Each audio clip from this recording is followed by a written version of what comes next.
Yay! Oh, I wanted to mash the button. Damn it! I wanted to. Well, now I gotta mash the Instagram button because Instagram can't ever do anything Nah. synchronous with anybody else.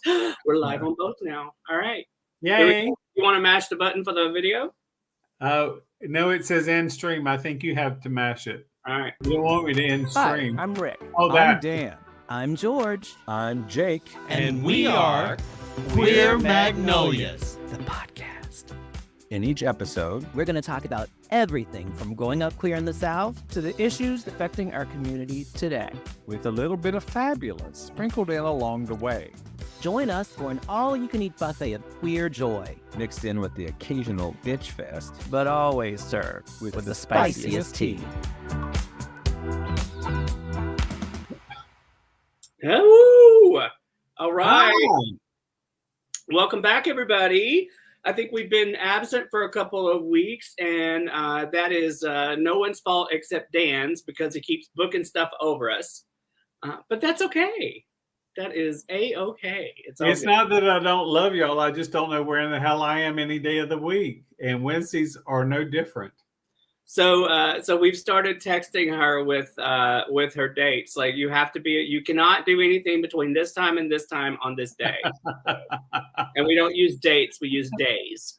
Yes, you have to. You have to. I sent Rick a text the other day and I'm like, oh, look, I declined something on Wednesday because I think I have a podcast to record. You know, if I let it be 100, I might remember. Maybe, maybe not. Who knows? Well, I'm not going to make that big special announcement yet. Some people know, some people don't. We'll make that next week when George is back. George is not with us this week because George has a very big event coming up with the center this weekend for Pride, and so he is swamped with work. I guess somebody's got it. So he is selling Pride with the center. That's right. Which sort of sets us up for where we're going tonight. Hence the name of this week's episode, PRIDE-uct Placement. That's it. And so that's actually what I wanted to talk about this week. Since it is the beginning of Pride, there is, every year this comes up. It has been for quite a few years. It's about sort of the commercialization of Pride. There are arguments that are pro-commercialization. There are arguments that are pro-commercialization. And I'm kind of curious where you stand on it, Dan. So, I used to be very disappointed that I felt like we were being used. But then I thought, you know what? The biggest thing about Pride and LGBTQ plus rights is visibility. So at this point, I'm like, okay, we're at least visible. At this time, we're in every bookstore in the airport. We're in Target. We're in Walmart. We're in everything. And then next month we'll be in the discount bin, but that's like everyone else. So it's okay. But it's also like Marshall-Isay, right? Like that's right.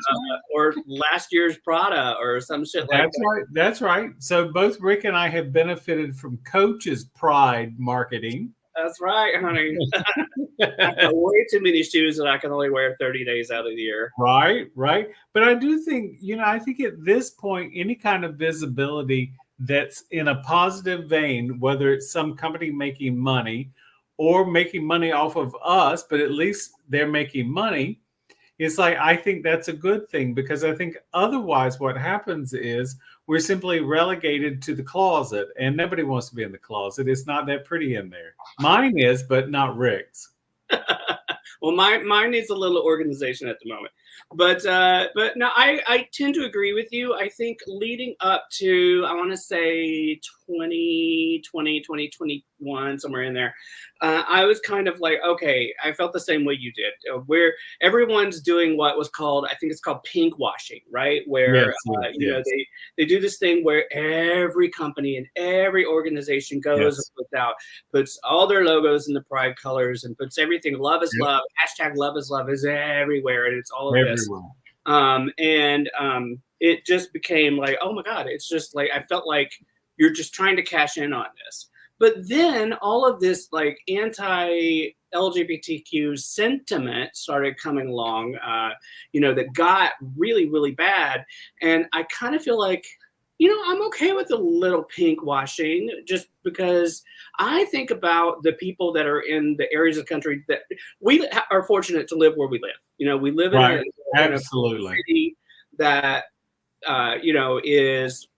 we have our fair share of hate, but we have 2 prides last we weekend and this weekend. I mean, we couldn't just have one. We have 2. And then don't forget, we also have 2 hours to our east, Palm Springs Pride later this year, and there's Long Beach Pride, and there's, we're in a very special part of the country that a lot of people who grew up where we grew up may not have access to. And I think that visibility, exactly what you said, is very, very important. So even if it is pink washing to a degree, I don't mind, because I think that's important that people see themselves. If this young person that's trying to figure out who they are sees something and says, oh, maybe it is okay for me to be who I am, then I think that's okay. I think for me, that's acceptable. So especially these days in this world of hate that we live in. Well, and I think since you mentioned the world of hate, I think it's important to talk about last year. So last year, there was a lot of false information spread around Pride time. There was a whole bunch of stuff about Target. And Target, bless them, has always been a supporter of LGBTQ plus rights. They provided insurance 10 years ago to same-sex couples who weren't married but had a civil union. So I like the fact that there are companies out there that have fought for us. I know last year Target did a little stumble. Totally understand. We talked about this year they dialed it back. They dialed back their representation in certain areas and stuff. And I don't know. That's where I get angry. Well, I get angry because there's all this false information running around out there, and it affects not only us, but it affects companies that support us. Last year, the thing about Target, and we may have talked about this before, but I had a client that said to me, oh my gosh, Target has a transgender swimsuit. And I'm like, what do you mean by that? Well, it's where they can hide the pre-op. And I'm like, you really have got to stop watching this shit on the news. Pardon my language. I'm like, this is so crazy. It's just not a fact. But yet all these people want to say, oh my gosh, this is what I saw on the news. I'm like, even if it is, who cares? Precisely. If you're not going to buy it, don't down. Like, why do you care? So that's the part that gets me, is like, why are you so obsessed with this? And why are you so obsessed with that part of the body? I mean, well, precisely. And I will say, because anybody who hasn't been to a swimming pool party with me, I used to have a swimsuit that padded the front. So trust me, I understand. I need all the padding I can get in the right places. If I could just get something to cinch off my tummy, I'd be happy. But I mean, you got to do what you got to do. And it's like, I find it just need a little support in other areas too, girl. I hear you. Totes, honey. I'm right there with you. But the thing is, it's like, if you don't want an abortion, don't get one. Really? I mean, because my big stand on women's rights come first. But I'm like, if you don't want something, don't do it. If you don't like gay marriage, don't marry a person of the same sex. Don't get gay married. Exactly. Precisely. Knock it off. Go live your life. Nobody cares what you're doing over there. Stop giving. Why are you so obsessed with what I'm doing over here? Just precisely. So I do want to call out, because Stephen kept trying to unzip my swimsuit. Really? I mean, Stephen's like, run. No, keep your hand off the zipper of my swimsuit, Stephen. You can put the lens cover back on that camera of yours too. That. Right? Oh my gosh. We should share that video of you in the pool. We will not. No, we will not. We will do no such thing. It will not happen. Notice Mr. Clifton's like, no. Oh, look, that share button just went away. Here we go. We're gonna go. That's the end of this week's episode. See y'all next time. Right. Bye, y'all. So And you know what? Speaking of, I see Roberto's here, but somebody's got to get into his phone and delete that photo that has made the rounds for a couple of prides now. I doubt it will happen. So, you know. That will be my stealth mission on his at his birthday dinner coming up. Right, Roberto, I'd hide your phone if I were you, honey. So anyone in the audience that's listening, what do you think about? Is Pride too commercialized, or do you think it's just enough? Or are you happy with what's going on? While we wait for folks to chime in, right. I wanted to talk a little bit about sort of like, well, just ask a question more. Is it like, with the over commercialization of it, with the pinkwashing of it, do you feel like it dilutes its message? Knowing that how Pride started in, was it 1968? Sorry, I should know my Pride history better. I think in 1968, Stonewall was the official sort of uprising. Knowing that and knowing sort of what it was, why we march and why we have Pride Month and how that came to be, do we feel like that all this over commercialization of it is diluting it? I don't think so. So I don't think so. I think, you know, one of the things I think in the late 60s and 70s was trying to find a place at the table. We have a place at the table now. And I think if we start trying to say, well, now we have a place at the table, have we sold ourselves out? We wanted to be recognized. We wanted to have equal rights. And we're a lot closer to it than we were 40 or 50 years ago. I don't think we're at 100%, but I think we're much better. But I don't think we can start second guessing ourselves as to why stop now is more my precisely. So yes, and I agree with you. So one thing I noticed a few years ago when I was traveling in June, I noticed going through airports, all of a sudden in June, there were all these gay romance rom-com books and some serious books by authors who are LGBTQ plus, some mysteries and stuff. And so I was like, oh, look at our representation. And then by July, it was like dried up. It was as if they shipped everything back to the publisher. What I noticed in the last couple of years is it's big in June. In July, there's some. In August, there's some. In December, I saw friends of mine who are LGBTQ plus authors whose books were in the airport that I don't think 10 years ago that would have been an option. So I'm like, you know what? I think the fact that June is the way for all the companies to quote unquote make their money off of gay people or LGBTQ plus people. Christmas. It's Christmas and it's gay Christmas, right? So it's right. It's Christmas in June as well. I mean, hell, don't get me started on Valentine's Day. It's one of the worst freaking holidays I think that we have. I can't. I hate it. I hate it with a passion. And not because I'm single, although bitter is because you're bitter, honey. But the thing is, there's chocolate at Valentine's, so I think we should have gay chocolate in June because you know what? Why not? Because I love chocolate. So. Sure, there's a pride party somewhere called that. But as Aaron said, more gay, bring more gay. I'm like, always, yes. Always. So, Stephen, is it yes, you think it's too commercialized, or do you think it's just enough? I'm not, you know, when people say yes, I'm never sure. Yes and no doesn't really give me much because I need some definition. Well, the sun has gone down on her side of town, so you know, sundown. I mean, out in Mayberry, honey, the sun went down 3 days ago, and no doubt it's come back up. Right. So, because you have no heart, honey. Well, what? Thank you. I know he's talking to you, not me. Stephen says yes, it's too commercialized. All right. Well, you know what? So I can see that, and I can understand why someone would think that. You're wrong, Stephen, but okay, it's all right. I mean, she's wrong often, but you know, we love her anyway.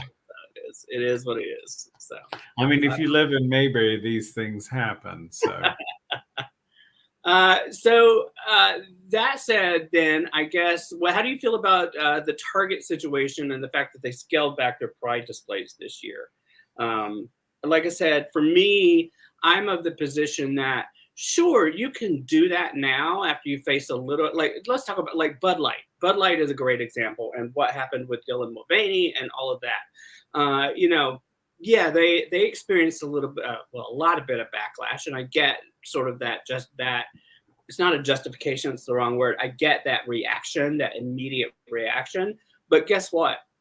You've been serving your beer in our bars and at our Pride events for many, many, many years. And we're not going to forget what you did in that moment.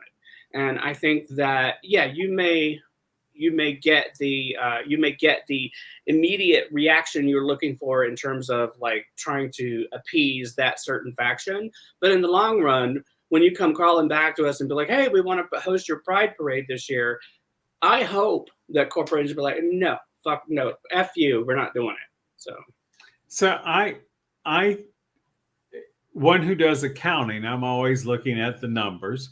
I don't like what happened last year with Bud Light. And what I do know happened last year was a lot of false information was thrown around. Yep. We have gotten to the place in this country where people hear false stories and they run with it, and they don't look to see what the real information is.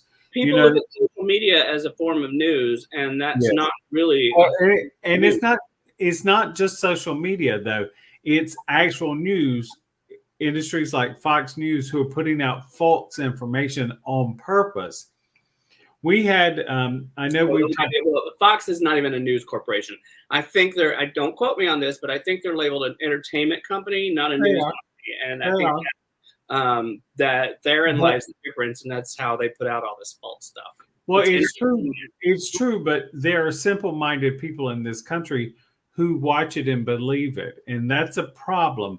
You know, in the 60s and 70s, Walter Cronkite read the news. He didn't give you an opinion. He didn't say what CNN and every other new quote unquote news organization says now. Oh my gosh, this next story is going to break your heart.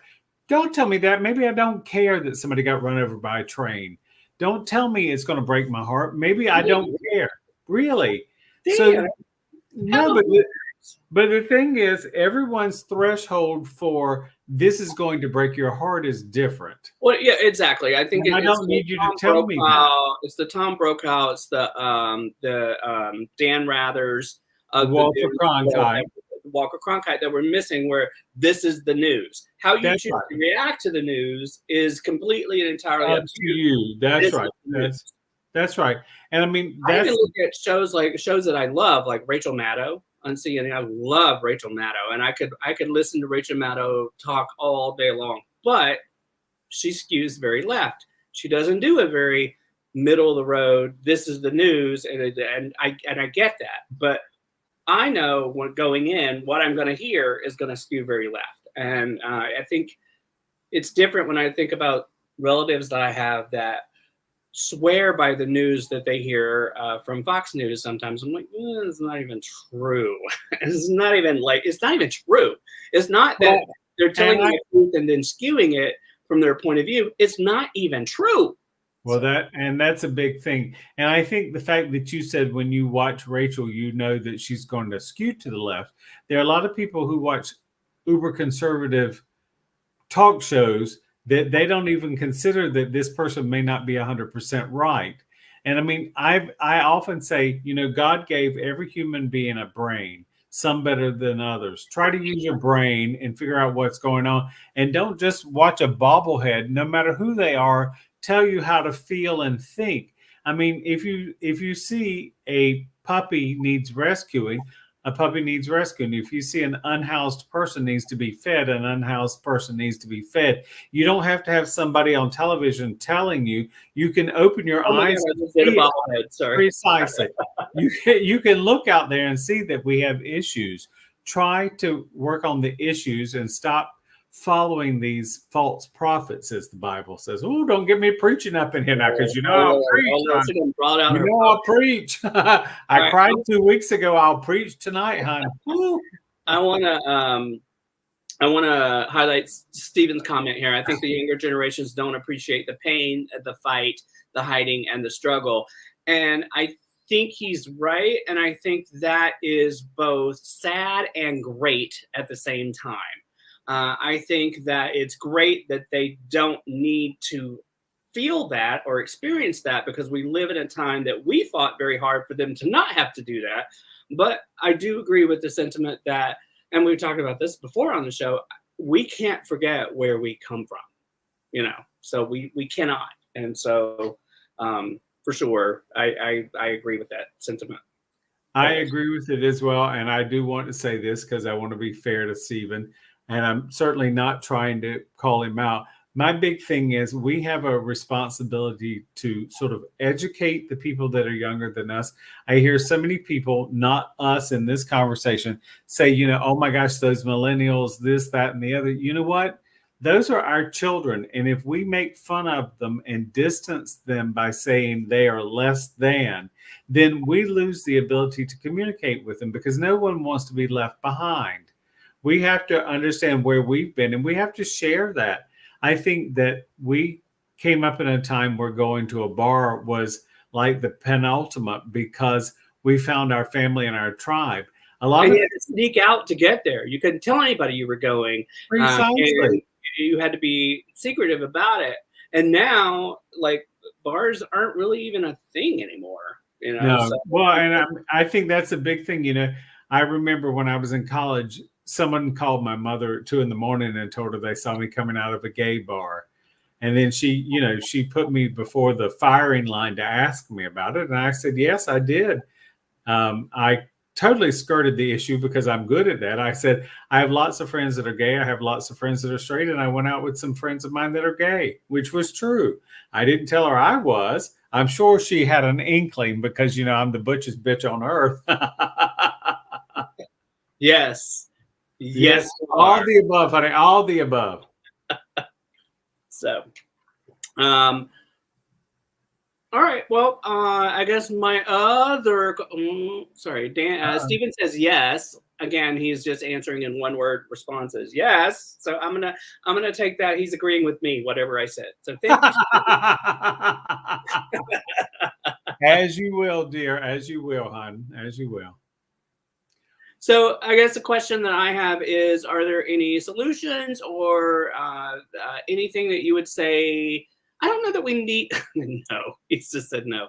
I don't know that we need solutions. I don't know that there's a problem here. I kind of think, I like how we're progressing as far as I think it's important. I actually want to take a step back and want to say, yes, commercialization is fine with me, but I also think it's also very important to not forget our mom and pop queer shops.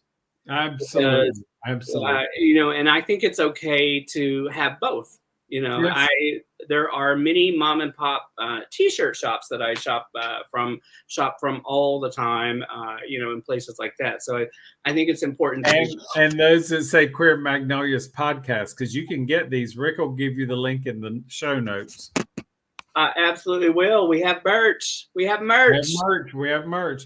Well, and I also think that, sometimes not everything that a store or brand comes out with is something that I like. So I do love Coach. Both Rick and I do. But last year's Pride thing was from the word coach. From right. Right. You are. Let's see, honey. I'm a coachy. You're a coachy, like a hoochie, but it's a coachy.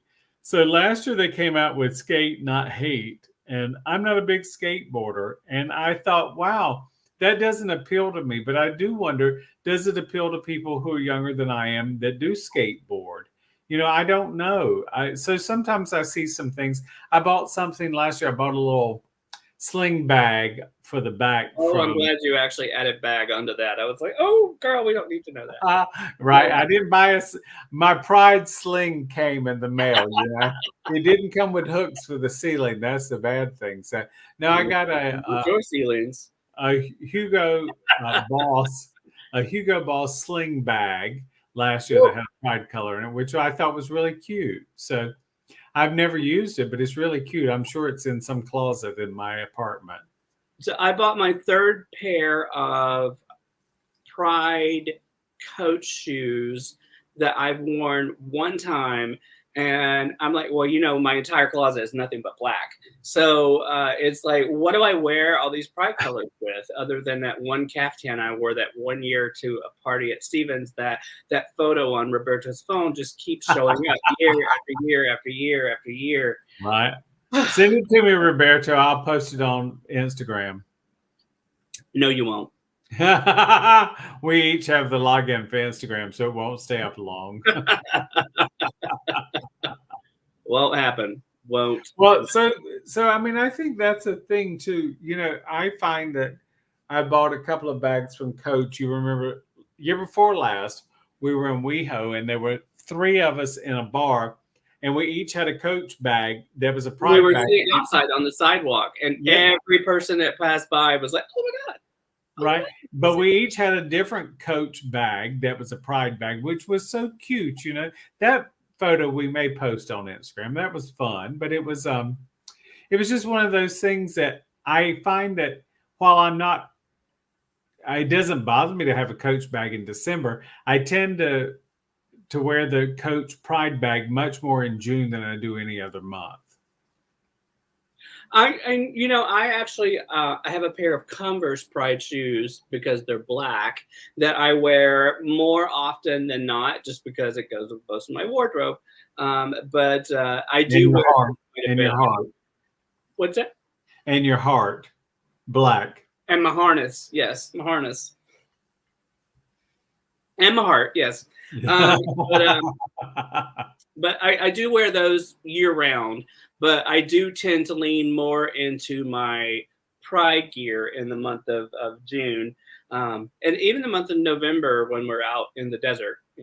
Well, and also in October when it's National Coming Out Day. So, I mean, so my big thing is, for anybody that knows me personally and sees me often, I have tons of bags, so they rotate continually. Okay, hold on, stop.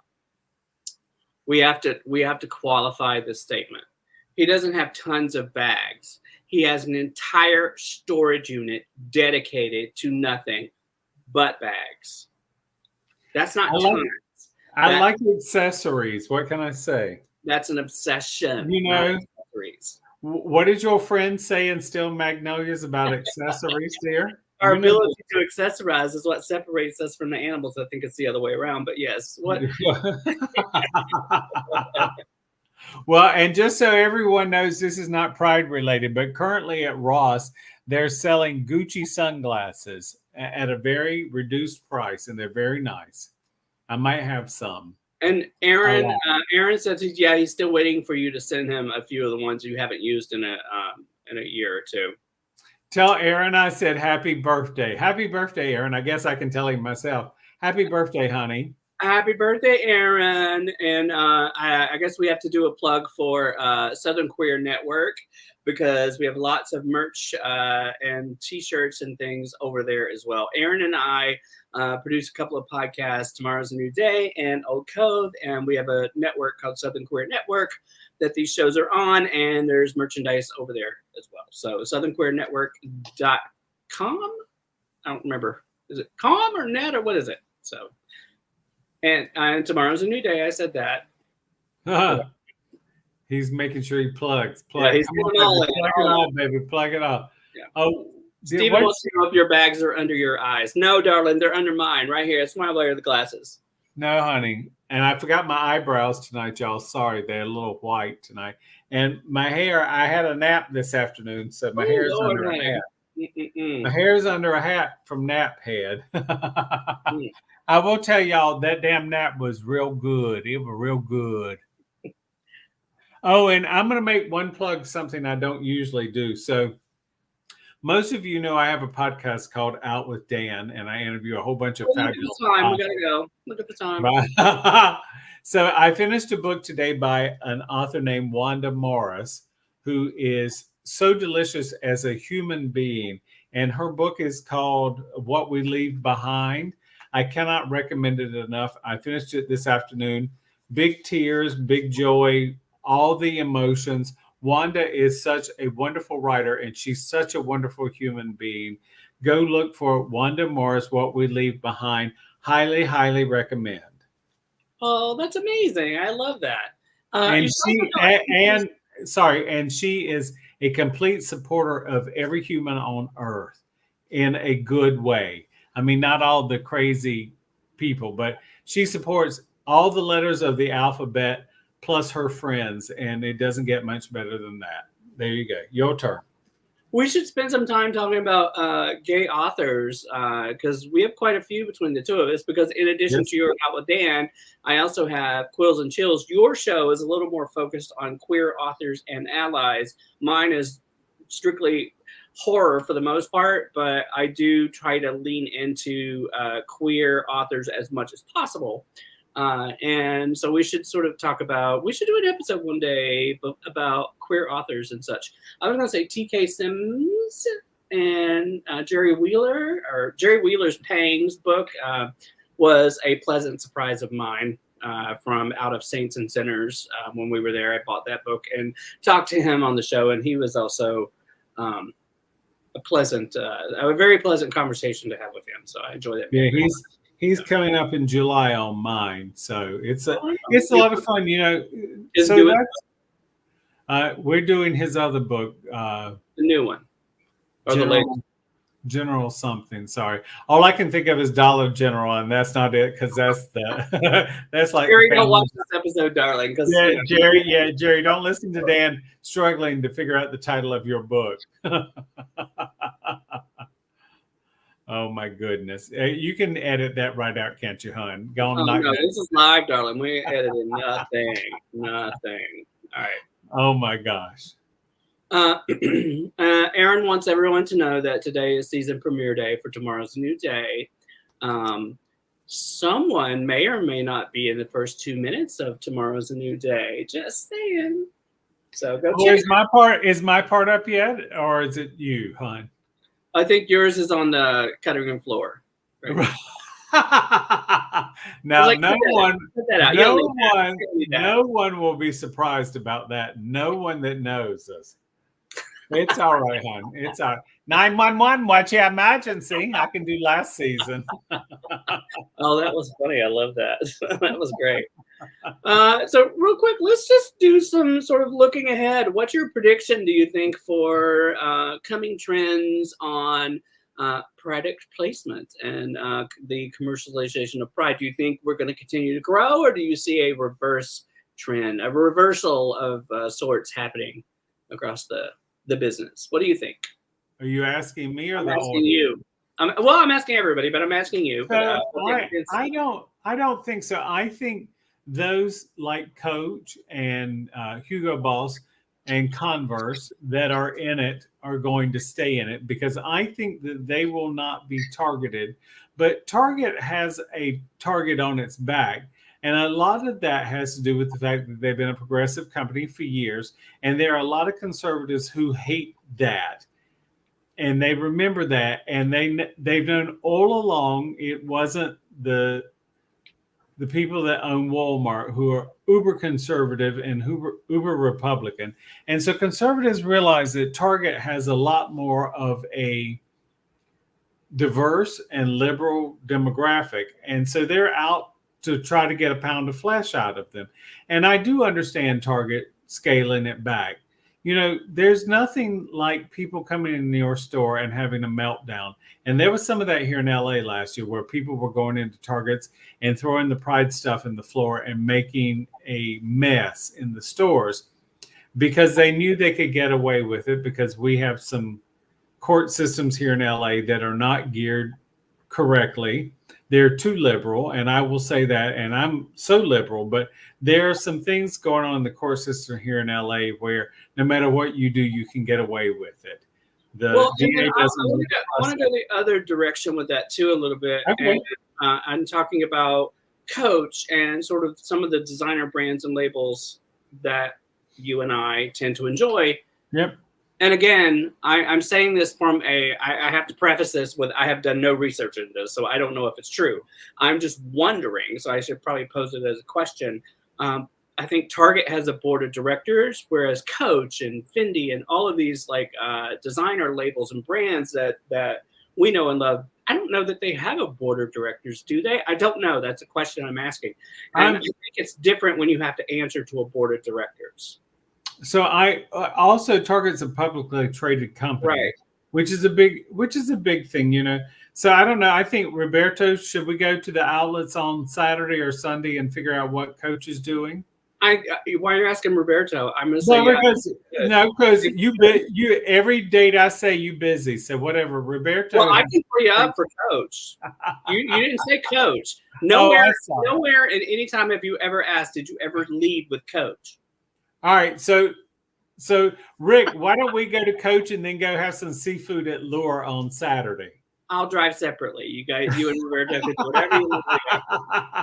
See, that's why I asked Roberto, honey. That's just it. So, but I think about Coach, it's about Lure. That's well, and the martinis at Lure, both of those. So, you know, between the oysters and the martinis, I'm sold. I'm gold. Between, honey. So I do think that regular companies or companies like Coach and Hugo Boss and Fendi or whatever, I think they're going to go straight ahead with their campaigns, and I don't think they're going to be bothered. I think something that's publicly and I would love to see somebody try to walk into a store, a high-end store like that, and try and knock over some campaigns. They wouldn't even make it out the front door. Yeah. They'd be pinned to the floor so friggin' fast that it's not going to be the same as Target. It's just and I think that's just it. You know, we saw so much of that attitude when COVID first started here in LA and Southern California, that people were willing to do things that they would never have done before. They were emboldened to do things that they thought they were entitled to do, and they're not entitled to do it. I do love the fact that there was somebody that did that in a grocery store in West Hollywood and got hurt. She got punched in the face for it. So I'm like, you know, that's good. Orange County, honey. Don't make Orange County. I just run into that Karen in the grocery store because I'm going to be the one. I don't mind getting arrested. I'm going to punch you in your face. If you come in my face and try and spit at me and do that shit, I'm going to punch you in your throat. And I'm like, I'll get arrested for that. I do not care, because if you come at me with your mask off and try to spit in my face, you're going down. That's right. That's a personal affront that's just too invasive. Totally agree. So now I think you should tell everyone about the old lady at the grocery store, because I think this is golden. Go ahead, tell it. Are you talking about what I think you're talking about? You know I am. I mean, it's a golden story, so it's entertaining. Tell the people. It's a golden girl story is what you're saying. There was, I told this story before. I feel like I have. So there was a moment in the grocery store. I know I've told it to people, whether I've told it on the show or not is a whole other thing. There was a moment I was in a grocery store, not during COVID. This was, regular times, in a grocery store, in an aisle looking for something on the shelf. And this old lady comes up trying to get something off the shelf, and it's kind of high up for her. So she reaches up, and as she reaches up, she just lets one eek out, and it was not the quiet little church mouse eek. It was she let it rip, honey. She let it rip. I looked over at her, and she just smiled the biggest smile, and I was like, "That's because you bitch, you know you can get away with it. No one's gonna say anything." And I was like, "Oh, okay, all right, look at you." So I love that story. There comes a time where it's just like, oh, okay, whatever, it happened, and what you gonna say about it? You gonna put it back? Are you gonna put it back? I have reached a point in my life where I can do this and get away with it, and I don't care what you think. So, and everyone who's been texting us knows that when I text everybody and say Rick has become that old lady, they know it's true. That is not true. That is you. You have never been in a hotel room in a hazmat situation until you've spent a night in a hotel room with Dan. That is just do you know psychologically Denver? Psychologically, that's called transference. We're not going to talk about Denver. That'll be Denver. We'll tell Denver on another episode, y'all. Yeah, because that is not even related to PRIDE-uct Placement. Anyway, that's right. You've got some product placement. We'll tell that on a different episode. All right, y'all. Thank you so much for tuning in. We'll see you next week. Hopefully, George will be with us, and hopefully, Danny won't schedule over you. All right. Let's see how that works for us. Bye, y'all. Bye, y'all.